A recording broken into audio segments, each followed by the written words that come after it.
मैंने चेक कर लिया है, कोई प्रॉब्लम नहीं है। लेकिन इस तरह अचानक सेवियर पेन होना ठीक नहीं है। मेरे ख्याल से आप कल सुबह ही अल्ट्रासाउंड करवा लें तो ठीक रहेगा। हाँ हाँ, मैं कल ही सुबह करवा लूंगा। पर अगर कोई भी प्रॉब्लम हो तो मुझे फोन कर दीजिएगा। Thank you so much. Good night.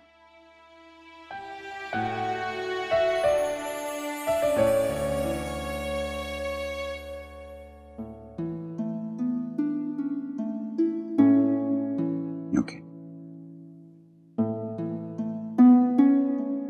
आपकी नजर लग गई होगी, पिज्जा खाने को नहीं दिया ना। कितने जोर से पेट में दर्द हुआ।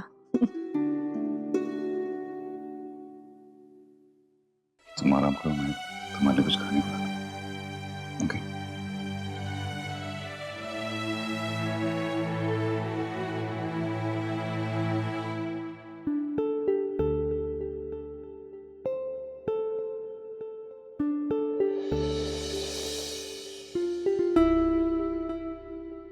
बाकी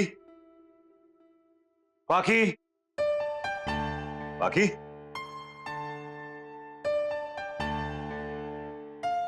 कहां चली गई?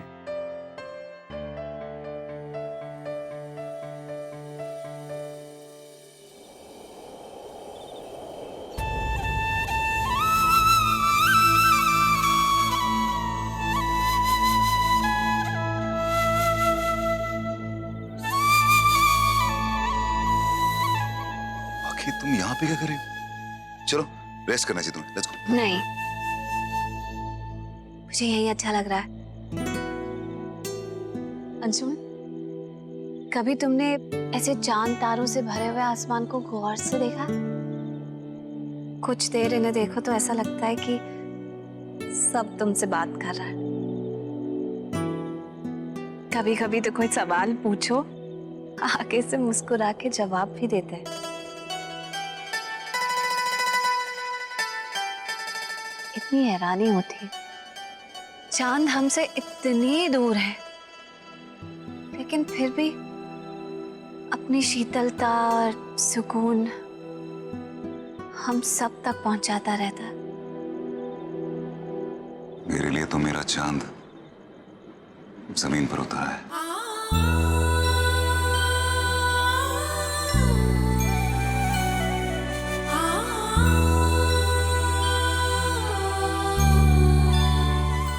सब लोग यही कहते हैं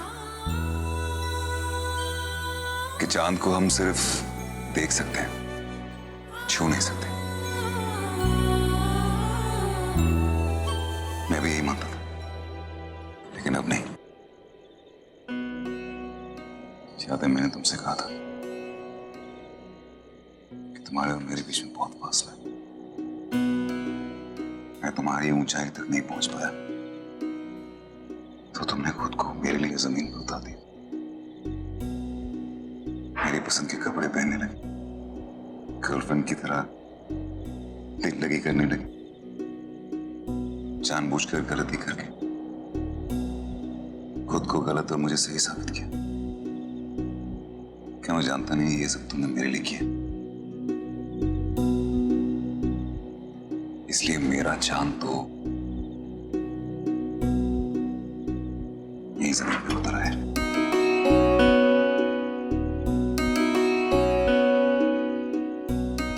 ये तो आसमान का बड़प्पन होता है, संभाले तो वो ही रखता है चांद को, और इस बात की परवाह भी नहीं करता कि तारीफ सिर्फ चांद की हो रही है।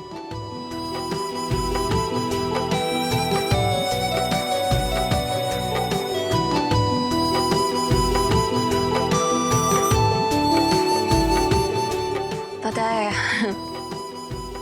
कभी भी मन में कोई भी सवाल हो ना तो इन तारों में जवाब ढूंढना चाहिए। हर सवाल का जवाब है इनके पास। माँ बाबा के गुजर जाने के बाद मुझे एक सवाल बहुत परेशान करता था कि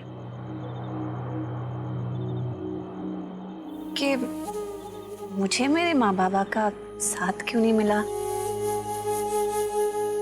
फिर एक दिन मैंने वो सवाल इन तारों से किया। पता फिर क्या हुआ? तभी अचानक से 2 तारे जोर से मेरी तरफ चमके, जिससे मुझे एहसास हुआ कि मेरे माँ बाबा मुझे छोड़कर कहीं नहीं गए हैं। उन्होंने तो इन तारों का रूप ले लिया है ताकि वो मेरे साथ हमेशा अकेले रहे, हमेशा मुझे देख सके, हमेशा अपना आशीर्वाद मुझे दे सके। मैंने उन्हें महसूस किया, इसीलिए जब भी कभी मन में घबराहट होती है या दर्द होता है, तकलीफ होती है, कोई भी सवाल होता है, तो मैं यहाँ आकर उनसे बात करती हूँ। बहुत अच्छा लगता है। तुम्हारे मॉम डैड भी इन्हीं तारों में कहीं होंगे।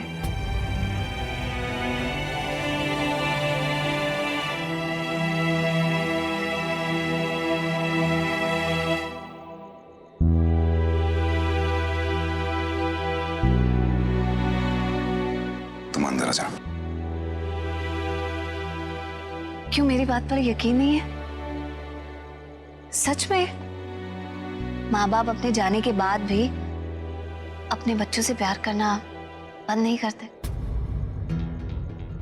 पता है, जब कभी हम रास्ता भटक जाते हैं, जिंदगी में कुछ समझ नहीं आता कि क्या हो रहा है, और फिर अचानक से सब कुछ साफ साफ दिखाई देने लगता है, तो ये उन्हीं का आशीर्वाद होता है। तो फिर तुमने ये भी सुना होगा कि इन तारों के ही चाल बदलने से इंसानों की किस्मत बदल जाती है, और मेरी जिंदगी और किस्मत भी उन्हीं की वजह से बदली थी। नहीं अर्जुन, माँ की ममता पर सवाल नहीं उठ सकता। माँ तो अपने बच्चों को हर हाल में प्यार करती है, और बिना किसी शर्त के। माँ एक ऐसा लफ्ज है जिसमें सारी दुनिया की पवित्रता, सारी दुनिया का प्यार बसा हुआ है। माँ की ममता, माँ का आंचल तो ऐसा होता है जैसे इन तारों से भरा हुआ आसमान, जिसे देखते ही ऐसा लगता है कि अब दुनिया की सारी खुशी, दुनिया का सारा सुकून बस यही मिल जाएगा, और कोई भी गम, कोई भी तकलीफ हमें छू नहीं पाएगी, ऐसा लगता है। पता है, कहते हैं कि भगवान हर जगह नहीं हो सकते ना, इसीलिए उन्होंने माँ को बनाया। Well, let me put it this way. तुम किस्मत वाली हो। तुम्हारी माँ अच्छी थी, मेरी नहीं थी। ये माँ ममता, मुझे इसमें कोई इंटरेस्ट नहीं है, कोई इंटरेस्ट नहीं है, बिल्कुल। तुम किस्मत वाली, तुम्हारी माँ अच्छी थी। आयान इज लकी, तुम उसकी जिंदगी में हो। मैं नहीं कहता कि हर माँ अच्छी नहीं होती, किसी किसी की नहीं होती है। मेरी माँ अच्छी नहीं थी, मेरी माँ नहीं अच्छी थी, और ये मेरे दिमाग में रह चुका है, क्योंकि उसने मेरे साथ कभी अच्छा नहीं किया। मेरी जिंदगी में जितनी भी कड़वाहट है वो सिर्फ मेरी माँ की वजह से, और किसी की वजह से नहीं। अंजुमन, कभी कभार हालात ऐसे हो जाते हैं कि माँ को भी ऐसा फैसला लेना पड़ता है कि Oh, for God's sake, बाकी वो ममता ही कैसी जो हालात की वजह से बदल जाए, तो फिर क्या फायदा इस अनकंडीशनल लव का, वो भगवान का स्वरूप एंड ऑल दैट। हाँ, क्या फायदा उसका?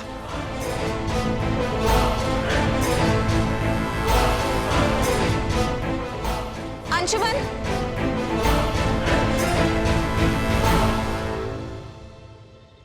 बहुत बड़ी गलती हो गई। सॉरी अंशुमन, मैं तो बस यही चाहती थी कि तुम्हारे अंदर जो भी सारा दबा हुआ दर्द है किसी तरीके से बाहर आ जाए। नहीं जानती थी कि इस बात के लिए अभी तुम तैयार नहीं हो। मैंने ऐसे ही तुम्हारे जख्मों को खुरेद दिया।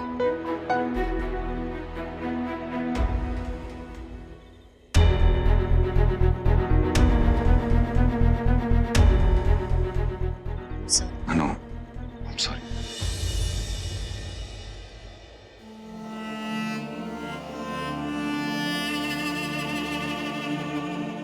I'm sorry, लेकिन मैं अभी इन बातों के लिए तैयार नहीं। तुमने अचानक माँ की बात छेड़ी, मुझसे कंट्रोल नहीं किया गया।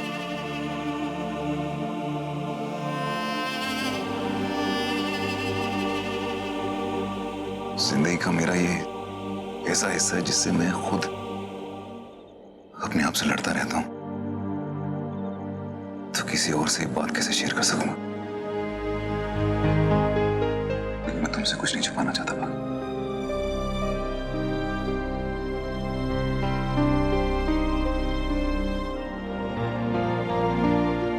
एक तुम ही तो हो जिससे मैं अपने दिल की हर एक बात कहना चाहता हूं।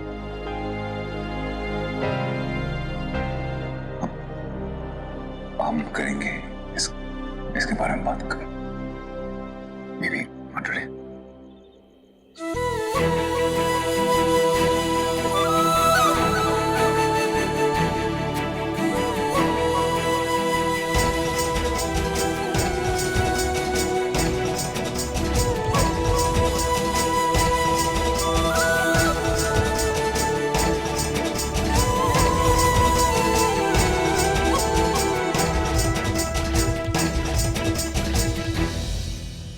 बाकी सब ठीक चल रहा है ना? हेलो तिवारी जी। हाय। गिरीश, मैं जरा रिकॉर्डिंग स्टूडियो जा रही हूँ देखने के लिए कि कॉपीज तैयार हुई या नहीं। अभी सिर्फ 2000 कॉपीज का ही ऑर्डर दिया है। एक बार एल्बम मार्केट में लॉन्च हो जाएगी ना, फिर उसके बाद और कॉपीज का ऑर्डर दे दूंगी। जैसे ही एल्बम लॉन्च होगा ना, धूम मच जाएगी। तुम ना बहुत फेमस होने वाली हो। बाय। और बता यार, तो ये अपनी प्रोफेशनल और पर्सनल लाइफ को ऐसे मिक्स क्यों कर रहा है? मैं समझा नहीं क्या कहना चाह रहा है। ये क्या कर रहा है यार तू? तुझे अच्छे से मालूम है भाभी जी की आवाज के बारे में। एक भी सीडी नहीं बिकने वाली। मोबाइल तो भूल ही गई। अरे कौन खरीदने वाला है 2000 कॉपीज यार? मैं खरीदूं। यार भाभी की जिद पूरी करने के लिए तू अपने आप को लुटा लेगा क्या? यार लावण्य के प्यार में तो मैं पहले ही लुट चुका हूँ। अब कुछ बचा ही नहीं है लुटने के लिए। और अगर बचा भी है तो वो लुट भी जाता है तो मुझे कोई फर्क नहीं पड़ता। अच्छा, तुझे लगता है कि उसे पता नहीं चलेगा कि एल्बम तो सारी बिक गई है, लेकिन बाहर इस बारे में कोई बात क्यों नहीं करता? फिर क्या करेगा तू? यार उसके बारे में मैंने सोचा नहीं। मैं बस इतना जानता हूँ कि इस वक्त लावण्या को ये चाहिए और मैं उसके लिए ये सब करने के लिए तैयार हूँ। मैं बस लावण्या,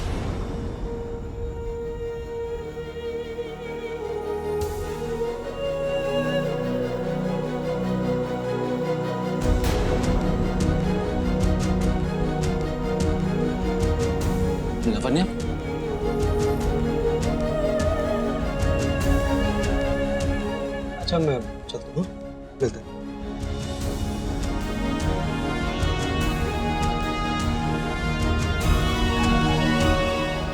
लावण्या, लावण्या मेरी। मैं अगर चांद तारे तोड़ के लाने के लिए कहती तो क्या वो भी करते तुम?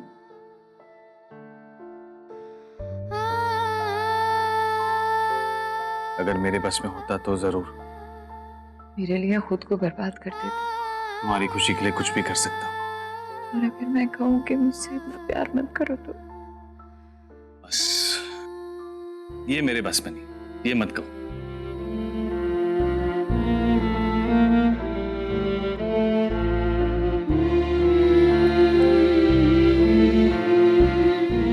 अरे ये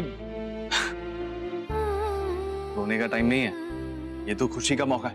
अरे आज तुम्हारा एल्बम रिलीज हो रहा है, चलो चलते हैं वहां पे। चलो।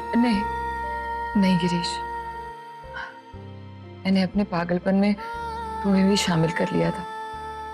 अगर ये एल्बम रिलीज हो जाएगी तो इतनी बेइज्जती होगी कि ओह माय गॉड। लेकिन लावण्या हमें वहां चलना चाहिए। नहीं गिरीश, तुम उन्हें फोन करके बोल दो कि कॉपीज कैंसिल कर दे। लेकिन मैं सुनना चाहता हूँ। तो तुम्हें सुनने के लिए 2000 कॉपीज की क्या जरूरत है? मैं हूं ना, मैं तुम्हें सुनाऊंगी। तुम मुझे हर रोज गाना गा के सुनाओगी? कोर्स। नहीं मतलब हर रोज गाने की क्या जरूरत है? कभी कभी ब्रेक्स ले लेना ना, थक जाओगी ना। Really?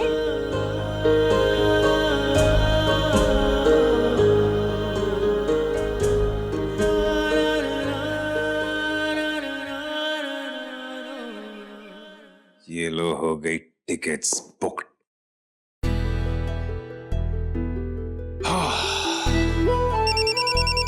हेलो, अभी तो सिर्फ आधा घंटा हुआ है ऑफिस गए हुए। कुछ तो काम में मन लगा लो मिस्टर बॉयफ्रेंड। सुनो गर्लफ्रेंड, आधा घंटा काम करके देखा नहीं हुआ। अच्छा सुनो, रोमांटिक मूवी देखने चलोगे मेरे साथ? सच्ची? Romantic film? लेकिन आपको तो रोमांटिक फिल्म बिल्कुल अच्छी नहीं लगती। तो मैंने क्यों कहा मुझे पसंद? तुम देख लेना, मैं तुम्हें देखूंगा। क्या ख्याल है? ऑलराइट, ठीक है, तो फिर 12 बजे ऑफिस में मिलते हैं, लंच करेंगे और उसके बाद मूवी पे जाएंगे। फैंटास्टिक। तो फिर 12 एक मिनट, तुम्हारा वो जो सोनोग्राफी का रिपोर्ट था वो आ गया? अगर आ गया तो मैं पिकअप कर लेता हूँ। नहीं, आप रहने दीजिए, मैं कलेक्ट कर लूंगी। और 11 बज गए हैं, मुझे रेडी भी तो होना है। चलिए फोन रखिए। Okay, I am waiting. ठीक है, बाय। अरे अरे अरे अरे अरे, इतनी जल्दी में कहाँ जा रही हो? लावण्य दी, आप वो अंशुमन और मैं बाहर जा रहे हैं एक रोमांटिक फिल्म देखने। अंशुमन और रोमांटिक फिल्म? दी, मुझे 12 बजे ऑफिस पहुंचना है और बड़ी देर हो गई। मैं फटाफट से तैयार होकर आती हूँ, आप तब तक बैठिए ना। हाँ, लिसन, तुम कहीं भी नहीं जा रही हो। अब क्यों, क्या हुआ? क्या हुआ है? याद नहीं है? आज छठा दिन है। अंशुमन से आई लव यू नहीं बुलवाना है, या फिर अपनी मनपसंद की रोमांटिक फिल्म देख के सिर्फ खुश हो जाओगी? बुलवाना तो है, लेकिन अभी तो बुलवाना है ना, तो फिर आज तुम वैसे ही करोगी जैसा मैं कहूंगी, और मैं कह रही हूँ कि तुम कहीं नहीं जाओगी। लेकिन दी, वो मेरा इंतजार कर रहे होंगे। अगर हम यहाँ प्रॉपर्टी खरीदते हैं तो we'll have to pay 1% building share. So we can pay up to 46% in taxes, but with an attractive rebate from 1st to 8th year. हम 9% डिडक्ट कर सकते हैं और उसके बाद 7%. 11:30 बज गए, पता नहीं निकली भी नहीं। सर, ये है हमारे न्यू मॉल का प्लान। इसके टॉप फ्लोर पर 6 थिएटर्स होंगे, मूवी थिएटर्स। कॉर्नर सीट्स लिए। आई होप तुम्हें पसंद आएंगे। और सर, यहाँ रेस्टोरेंट है। रेस्टोरेंट 5 स्टार होना चाहिए। ऑब्वियसली तुम्हें फिल्म के बाद लंच पे ले जाऊंगा। मेन्यू मैं डिसाइड करूँ। सर। अच्छा ठीक है, तुम कर लेना। जी। बाकी तुम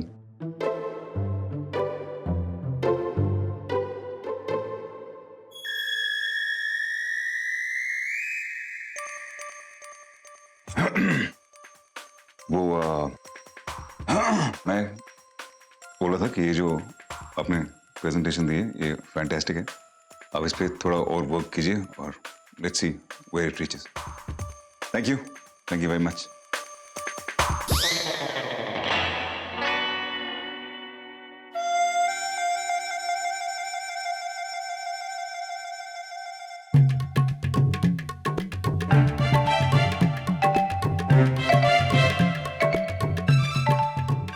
मुझे एक बार मैसेज करके बोल देने दीजिए कि मैं नहीं आ पाऊंगी।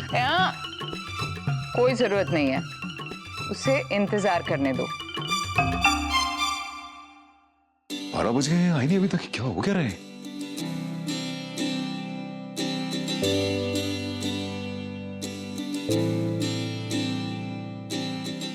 पता करता हूँ।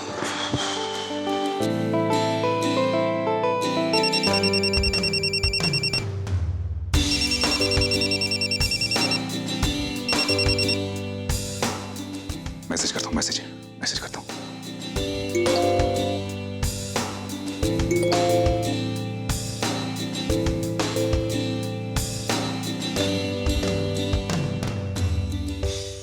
मैसेज नहीं कर रही, फोन नहीं उठा रही, शो का टाइम निकल जाएगा।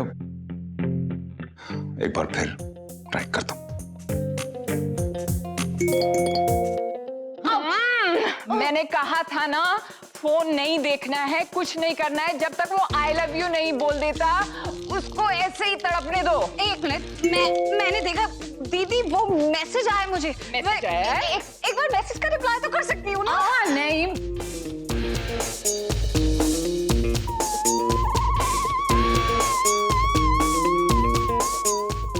अच्छा ठीक है, मैं रिप्लाई नहीं करूंगी, लेकिन मुझे मैसेज पढ़ तो लेने दो। मतलब इतने सारे मैसेजेस आए हैं। बेचारे। आने दो, बहुत ज्यादा मैसेज आने दो। और तुम्हें क्या लगता है वो चुप बैठने वाला है? अभी देखना लैंडलाइन पे फोन आएगा।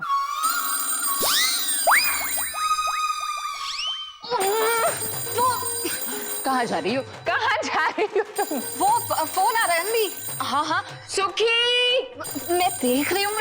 जी दीदी जी। फोन उठाओ जल्दी, जाओ। मुझे देखने दो। मैं हेलो। हेलो पाकी मैडम को फोन दो जल्दी। जी सर जी, अभी देता हूँ। मैडम जी आपके लिए।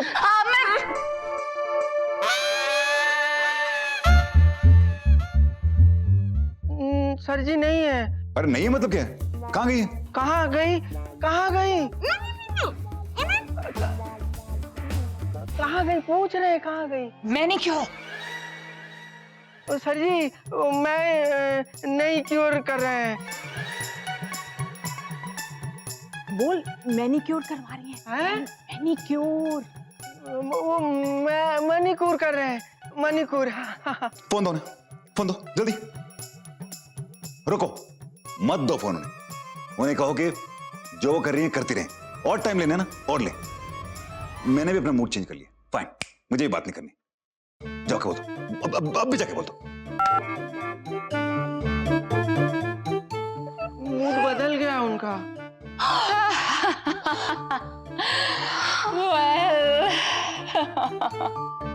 क्या समझती क्या अपने आपको? मतलब मैं वेट कर रहा हूँ यहाँ से, मुझे रोमांटिक फिल्म्स नहीं पसंद, तब भी मैं तैयार हूँ देखने के लिए। लंच नहीं किया मैंने, ये हो क्या रहा है?